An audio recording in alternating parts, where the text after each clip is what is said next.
Elkana Sausi ni mchezaji wa rugby, pia ni captain wa Cheetahs. Umeuliza kuhusu scrum.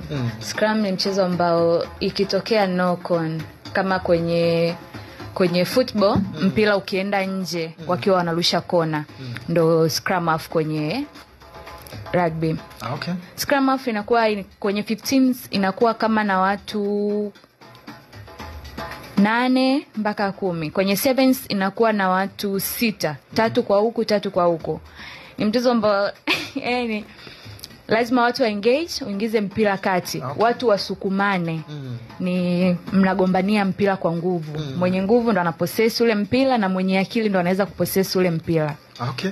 Yeah. Sawa. Unamwona captain bwana ana mwili mkubwa, uliogopa kwamba hawezi kucheza mchezo kwa sababu mwanzo walivyosema msumari, yani watu kama msumari. Kama wewe hapo. Mimi tena. Kwani mimi na captain nani yuko? Wewe msumari zaidi. Lakini kuna jambo lilizungumza hapa kwamba unaleta jekejeke.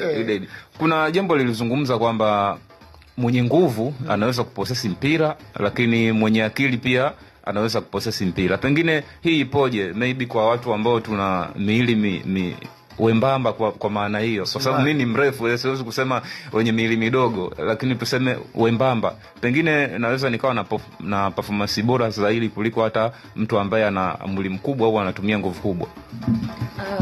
Mtu mwenye mwili wa kawaida au mtu kama hivyo alivyosema msumari kwenye rugby anaweza akawa na nafasi kubwa ya kucheza kuliko mtu mwenye mwili mkubwa. Okay. Kwa sababu rugby ni mchezo wa nguvu, lakini pia unahitaji speed zaidi. Unahitaji utumie akili zaidi. Usipokuwa na speed utachelewa, utafungwa. Usipokuwa na akili utatengeneza majeraha mengi, na usipokuwa na nguvu. Kwa watu ambao wana miili midogo inabidi atumie akili nyingi, kwa sababu kuna kuna kitu kinaitwa tackle, na bebo na shushwa chini. Tackling ipo. Sasa ukiwa kama hauna akili na una mwili mdogo utatakoliwa sana na watu wakubwa. Huko kwenye rugby iko vipi? Kwa sababu kwenye football sasa unajua mtu ana slide. Hapana, just like ni kama kumbeba mtu then unatua naye chini. Hiyo ndo tackle kwenye rugby. Ndio. Natamani nijue mafanikio yako kama kuchaguliwa